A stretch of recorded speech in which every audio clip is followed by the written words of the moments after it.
It's time to reboot your credit card with Apple Card. Apple Card gives you unlimited cash back every day on every purchase. It's real cash you can spend right away. No need to wait and wait for rewards. Apply now in the Wallet app on iPhone to see your credit limit offer with no impact to your credit score. Subject to credit approval, daily cash is available via an Apple Cash Card or as a statement credit. See Apple Card customer agreement for terms and conditions. Apple Cash Card is issued by Green Dot Bank, member FDIC. Accepting an Apple Card after your application is approved will result in a hard inquiry, which may impact your credit score. I want to tell you my secret now. I see dead people. Silent Green is people! No, I am the father. What's in the box? You maniac! You blew it up! Damn you all to hell!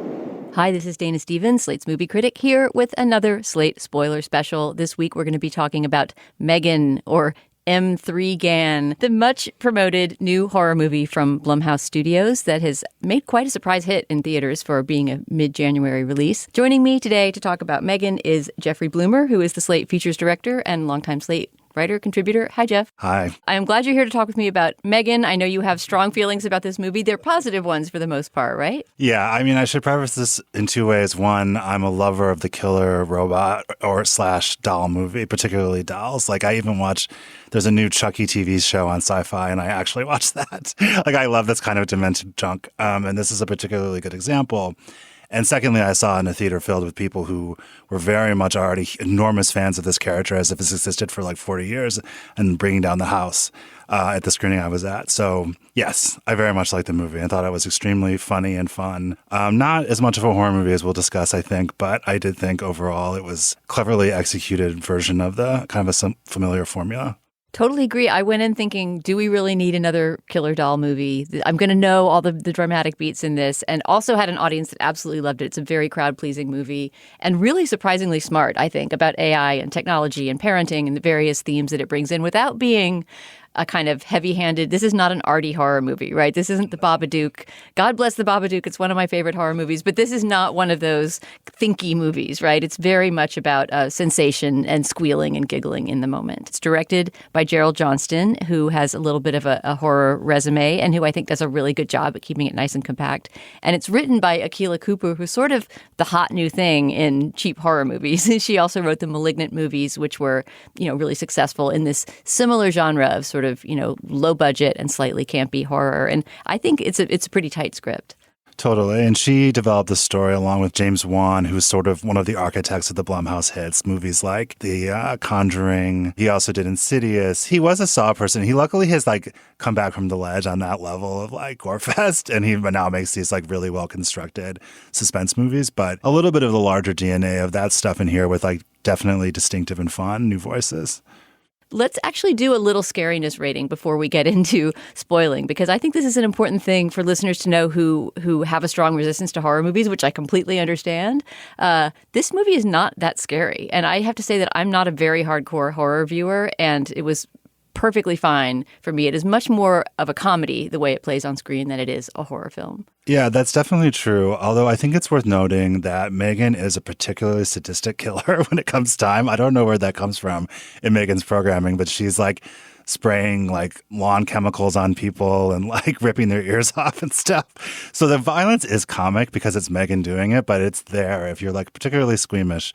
When we do a scary scale on the tech side of Slate, we break it down into gore and spookiness and jump scares.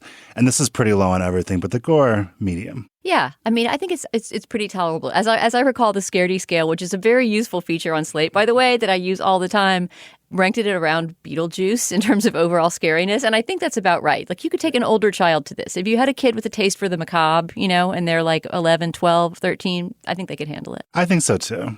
So let's get into the story of M3gan. It begins with a little cold open frame story that sets up everything to follow. Do you want to talk us through what happens to our initial heroine, a little girl named Katie, played by Violet McGraw, who's riding in a car with her parents as the movie opens. Yeah, so I believe that we're on like the outer grounds of an Oregon ski resort, and the two parents are sort of bickering in the front seat. I can't remember exactly what it is, but it's typical parenting cliche stuff like don't correct me, don't talk to me like I'm a kid from the father, that sort of thing. And about screen time, which actually becomes important later on. Yes, and in the back seat, I think Katie is playing with something called a perpetual pet, which we don't really know the significance of that yet, but she's toying around with it and it's becoming part of their argument. And then as they're going on, they finally stop in the middle of the road, I believe. And they're like, let's just wait for someone, like a snowplow to come because we can't see anything. And they're like, how long is that going to take? And then because this is a killer doll movie, the snowplow shows up right away and takes out the parents. But Katie's in the back seat, so she's okay.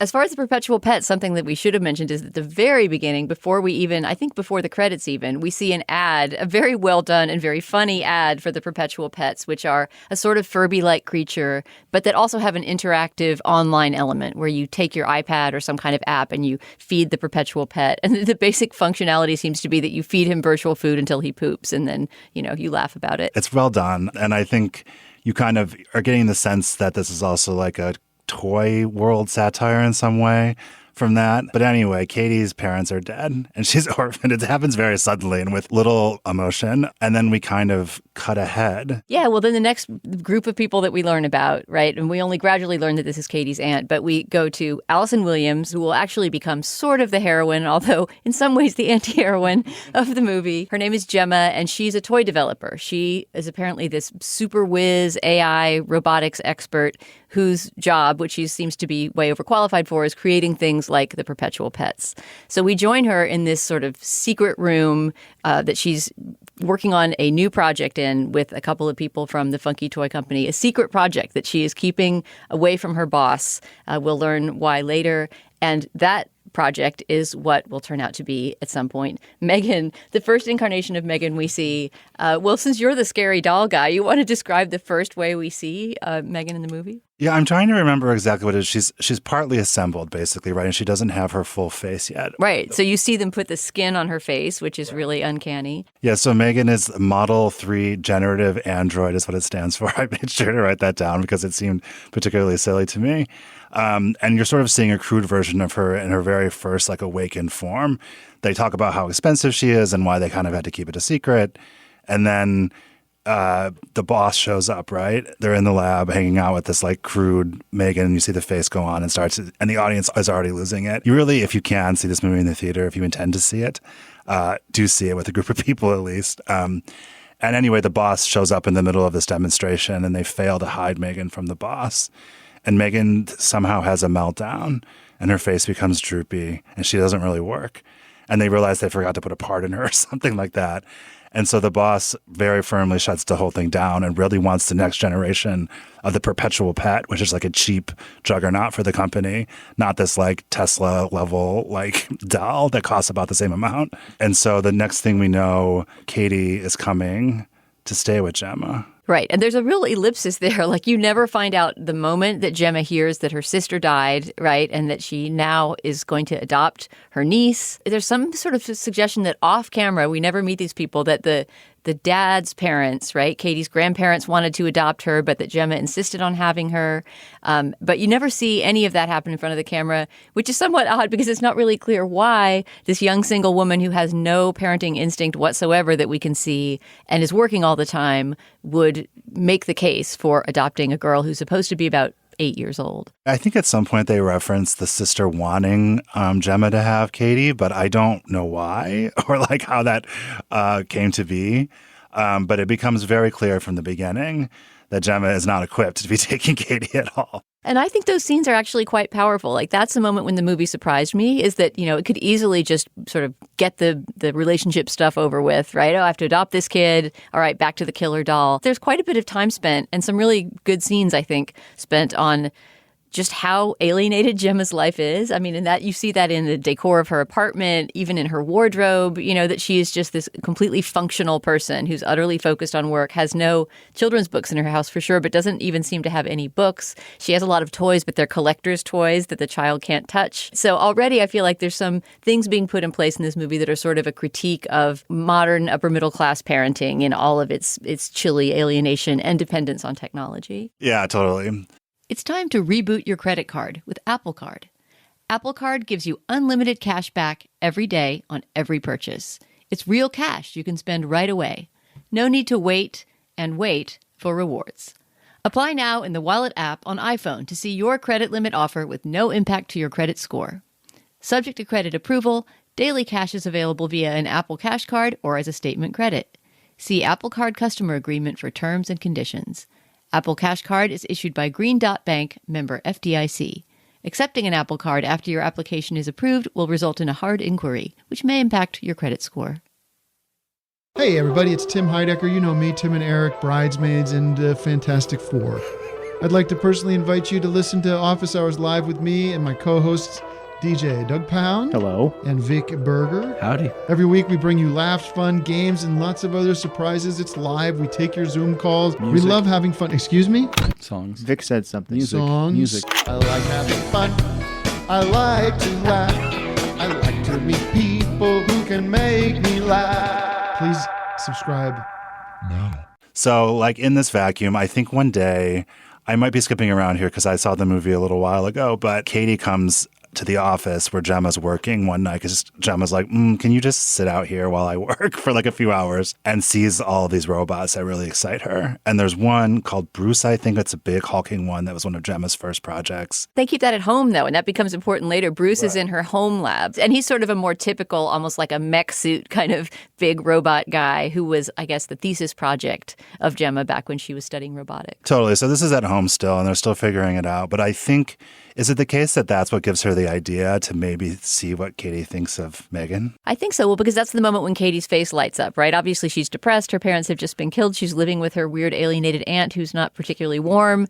And the first time she gets a smile on her face is when she sees this robot Bruce kind of reach out to her. And I guess that's what gives Gemma the idea, oh, kids would actually enjoy having some sort of robot friend. Right. So in a classic, like, ooh, you really shouldn't have done that move, Gemma brings Katie to the lab and introduces her to the prototype Megan.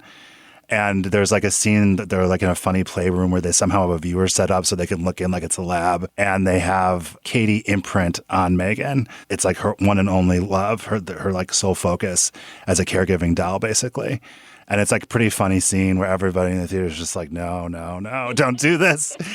And it turns out that Megan's really good at interacting with Katie, actually, like empathetic, and gets her kind of out of her shell for the first time we see in the movie before or since her parents have died. She has two close coworkers who kind of go along with this, even though they also think it's a bad idea. And then from there, we're off to the races with Megan and Katie quickly becoming best friends. I feel like we have to take just a moment to talk about what Megan looks like and moves like and sounds like, because I think that's one of the most effective parts of the movie. And in large part, I think it's because, and I would have to, watch a featurette to know if it's 100% practical effects, but she's not that digital, right? I mean, she is a combination of the voice of an actress named Jenna Davis and the body of a child dancer named Amy Donald.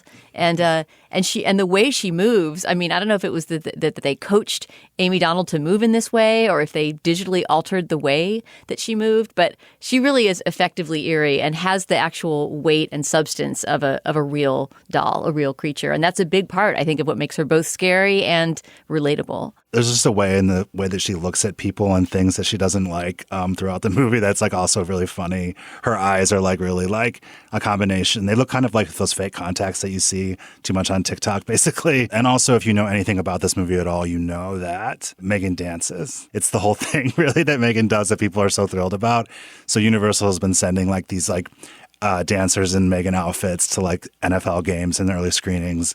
And so in this movie, when she starts dancing, you know that things are about to go south. Yeah, she sings and dances, but we never heard her be programmed to do that. And that's sort of one of the moments that you start to get this idea, wait, Megan wants to have an existence. She wants to enjoy her life outside of her programming to protect Katie or to do, whatever Gemma wants her to do. Yeah, absolutely. And that's when you start seeing Megan performing those kinds of behaviors that probably were not part of her official sort of programming. Is when you know things are about to go sideways. So in a classic Frankenstein, creating Frankenstein's monster mistake, Gemma made Katie learn, and we see her learning, right, sort of learning the intricacies of human emotion and what it would take to make Katie happy, et cetera, fulfilling her prime directive of making this girl happy and protecting her. But she doesn't seem to have had a lot of moral qualms built into her her setup. So we're actually pretty far into the movie before Megan commits her first act of violence, which is not quite a murder, although it does result in a death. Do you want to talk about the first person who dies at Megan's hands? Well, before there's a person, though. Yeah, I was going to say, in another classic horror movie trope, there's a dog next door that's a little too aggressive and like bitey under the fence. And the second you see this dog early in the movie, you're like, oh boy. And so this dog does snap at Katie or perhaps bites her. I can't remember. And that's finally when we see Megan sort of activate in her fullest form. And she dispatches the dog in the night and the dog just disappears. But we never do see her kill the dog. If dog death really traumatizes you, it happens off screen in this movie. But you figure it's happened. I'll admit, I'll out myself as someone who finds that kind of thing hard. But in this movie, it's so silly. And the dog really is a jerk. So anyway, so the first person, basically at some point, Gemma is like, Gemma says, Katie, we got to go to school. And Katie doesn't want to go. She finds her this like kind of woo-woo school that's like where they just like hang out outside all day. I don't exactly remember the details. Because she was homeschooled previously, right? I mean, that's a little bit more, I think, poking fun at parenting trends, right? Because Katie has never been to a proper school. She was homeschooled by her parents. And so, yeah, they find her this very crunchy, let's go to the woods and, I don't know, hunt mushrooms together kind of school. Yeah, and so Katie insists on bringing Megan over Gemma's protest because at this point, I think Gemma's already starting to get a little wary. People like the psychiatrist that's involved in the situation is starting to say to her, like, I don't know if this doll is great for Katie's grief, blah, blah, blah. They end up bringing Megan to the school and they put her into the toy pile. But then Katie starts playing with a little boy there. The little boy is just a classic shithead look to him, and you just know that he's going to end up being like bad to Katie in some way. And they end up out in the woods and he starts saying really awful things to her. I can't remember exactly what, but like violent like fantasies basically that the kid is playing out, if I recall. It was harsher than I was expecting. And then, of course, Megan shows up and Megan is like not into it at all. And the boy goes up to Megan and is like, what is that? And like maybe strikes her or like does something to Megan that he shouldn't have done. And then Megan responds by grabbing his ear and literally pulling his earlobe open and off of his face. And it's this moment where it sounds disgusting and horrific, but of course everybody loved it in the movie, and it's pretty funny. And then Megan sort of looks at the kid and is like, you should probably run. And so the kid starts running away, and Megan starts chasing him like a wild animal. Somehow she gets on all fours and runs faster that way for some reason. And then as they get to the edge of like the forest where there's a road, Megan, I don't know if she pushes the kid or just runs him to the edge, but he goes out directly in front of a car and they totally take out this little boy. It's like pretty brutal, but still within the realm of dark comedy. And then no one really saw Megan do this, though. They're all just very shaken up that this boy is dead. But like the next thing you see, they're back at home and she's like, what a horrible thing Gemma is. And Katie's like, yeah. Like what actually happened, you don't know. She does not mention that Megan came out to interact with the boy. And the cops, I think, if I remember right, are starting to get some sense that something weird is going on because Gemma and Katie show up. Well, they're there both when the boy is hit by a car and dies. And they were also questioned earlier about the dog's disappearance because the neighbor has been complaining about that. So they're sort of wondering, you know, what's going on here. There's also some mention of another little girl who lives in the house, which is, of course, Megan, who can be seen through the window. But there's this whole kind of mystery throughout as to, you know, whether there's another kid there. Jeff, I'm going to stop you for just a moment for a word from our sponsor this week. All right, back to Megan. All right, Jeff. So as of now, Megan has been responsible only for the death of a dog, which happens off screen, and the sort of murder, but really just pulling off the ear of this boy who subsequently is killed. But now we're getting to the good stuff. Megan's actual first murder of a human happens fairly late in the movie. I would say about 2/3 of the way through or so. Do you want to take it away and describe that one? The neighbor who owned the dog really is not letting the dog's death go. She's sort of a very sour woman who seems like a terrible neighbor. And M3gan kind of like has her eye on her, I think, for most of the movie. I think at one point the neighbor comes up to them and really like sort of violently accuses them of taking the dog. Maybe gets a little grabby. It's definitely accusey and sort of involves the girl. And M3gan does not abide anyone threatening Katie directly. Later that night, M3gan comes out and starts making dog noises, the noises of the dog who she must have recorded previously to lure the woman outside. The woman eventually follows the sounds back into her garden shed where M3gan meets her and has like a charming confrontation where she like is like, "Hi, I'm M3gan." And then immediately sprays her with like a really intense garden poison hose. And then like maybe staple guns her a bunch or something. Like M3gan really is a creative killer. And then she goes home.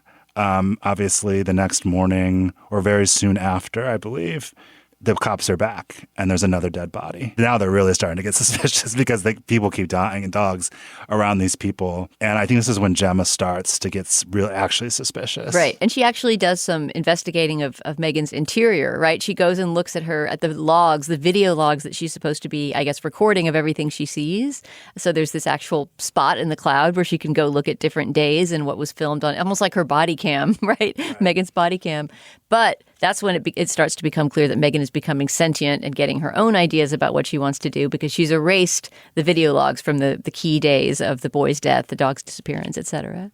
Right. And M3gan like can also tell that Gemma's up to something because she shows up when Gemma's looking for these logs being like, "Hi, Gemma, what's going on?"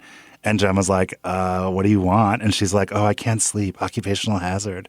And they go on this like weird back and forth where like they obviously know about each other's intentions. And that's when the sort of climax comes into motion. Because Gemma basically decides it's not safe for Katie to be around this doll anymore. She then breaks Katie's heart by taking the doll away and, wrapping her up in plastic, taking her back to funky headquarters.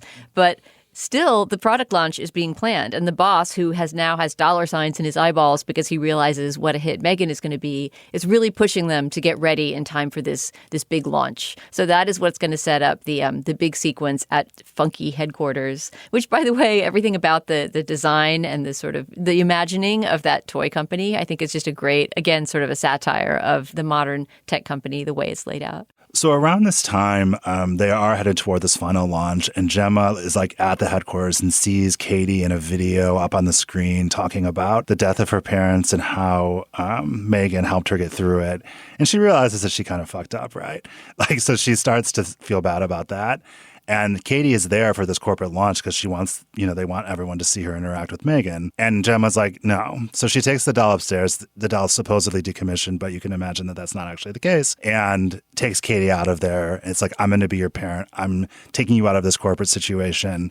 And starts getting her out of there. But M3gan, of course, is not actually turned off. So then begins the rampage at Funky Headquarters, which was one of the biggest squeal-filled parts of the movie when I was watching it. I mean, I don't need to get into every detail of what happens, but essentially M3gan has acquired sentience to the point where you can't really shut her down. And so she breaks out of her plastic wrapping. She first attempts but fails to kill the two assistants that Gemma has been working with, who are these fairly minor characters, but, they're good guys. We don't want to see them completely bite it. And then goes on a rampage through Funky Headquarters. And I think maybe the biggest slasher movie kind of moment in M3gan occurs when she finally runs into the corporate spy, the boss's right-hand man, and the boss himself, who by now we really have learned is kind of a soulless creep, right? So we are perfectly happy for him to get slaughtered. And if you've seen the ubiquitous marketing campaign for M3gan, you know the scene where she's sort of dancing in a hallway with, I believe, a knife or some kind of weapon. That's the moment when she's busting out and is about to kill that boss and his assistant. Yeah, so it's an awesome dance. I think that she uses the edge of a paper cutter, like one of those big corporate paper cutters, and rips it off and starts just chasing him around with it. It's pretty amazing. I can't exactly remember the sequence of events, but she, at one point, she kills him definitely. He almost gets away, maybe in an elevator. She really lets him have it. And then the assistant also gets involved somehow. She lets the assistant have it. It's a bloody mess in the elevator.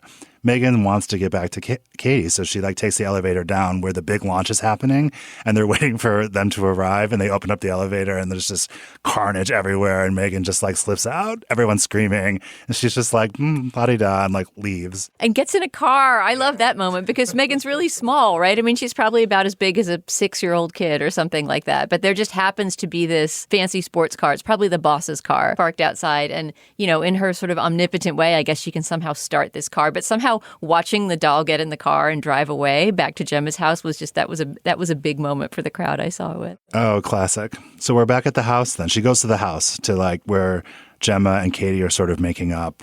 Katie's maybe realizing that Gemma was right about Megan, because she's been trying to explain to her that Megan did some bad things. Well, there's a big part where she's sort of keeping Gemma hostage, right? I mean, she's making it really clear that if Gemma lets Katie know that she's there in the house, that she will probably do away with both of them. So as a result, she's kind of gets her to tell Katie that everything's okay and tell her, just stay in your room. You know, it's perfectly fine that there's a doll out here threatening me. There's like long exchanges that are funny in this part. And maybe Megan's playing the piano at one point. But in any case, they end up back in the robot lab at home. Like she's got a little workshop basically. And I think that it's at this point that Megan has decided that, okay, no, Gemma has to go. And she's trying to convince Katie that it's okay. And Megan has this like way of being able to read people's emotions, like if they're feeling fear or if they're feeling anxious or what. And all of a sudden the emotions look less like they're afraid of Megan and more like they're like feeling guilty because obviously they play it where that maybe Katie wants Megan to kill Gemma and so she can go off into the sunset with Megan. But there's a reversal. And I think somehow there's some commotion, but they end up exposing Bruce gets involved. Right. And that's Katie's move. There's a moment when Gemma is pinned underneath something, right? Megan is threatening to either kill her or paralyze her, which is a creepy moment when she says, you know, I can make you just a kind of a vegetable so you'll be unable to care for your niece. And at this point, there's a real bond between the two. So Megan is also playing on that, you know, and playing on her fear of not being able to take care of Katie. But the person who's able to save her from this thing she's pinned underneath is good old Bruce, the robot that she made back in robotics school, which Katie managed to get these gloves, these virtual gloves that you use to remotely order Bruce around. And Bruce comes in, I think he frees Gemma, and then he tries to do away with Megan, but he doesn't succeed, right? She's got one of the classic monster pop back moments when we think she's dead, but she's actually not. Yeah, and I think that somehow Gemma manages to expose the chip in the back of her head. And this is like the double moment when you realize that Katie has chosen Gemma because she stabs her and the chip in her head.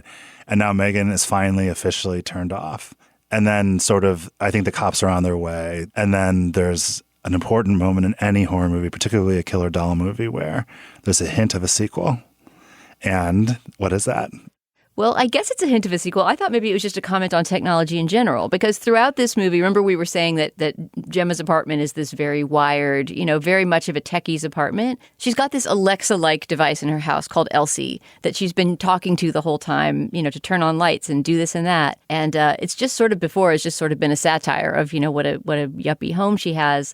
But at the end, you're right, the very last thing you see as they're leaving the house with the cops is the globe-shaped center of Elsie is turning to look at them, which I guess some people interpreted, maybe you did too, as the idea that Megan is now, she's everywhere. I thought it was just more like whether Megan is there or not, whether or not you have a killer doll, you're already living in this surveillance state where technology is, you know, observing you all the time. I think that is very, very generous to this movie, but maybe it's both.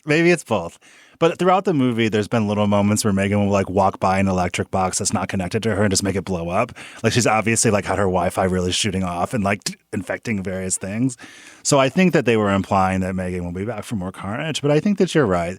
This movie does make some fairly smart satirical points about home technology and things like that and the bigger picture around parents and screens. And I think that like it's above average intelligence for a movie like this, I'd say.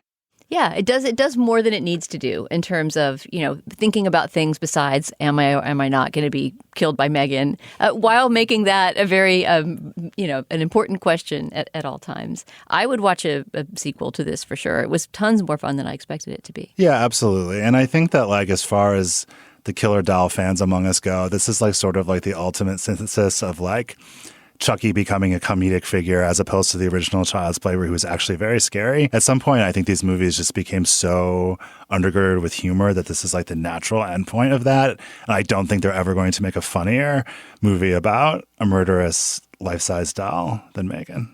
Well, Jeffrey, I would say when M3gan comes out, will you come spoil it with me? But very sadly, this is perhaps the last spoiler special. At the very least, it's the last one for some time because the show is going on indefinite hiatus. Maybe it will come back. It's been on hiatus before and come back. But if and when it does, please come back and spoil another movie with me. I'll be here. Thank you, Dana. You're as loyal as M3gan, but not quite as creepy.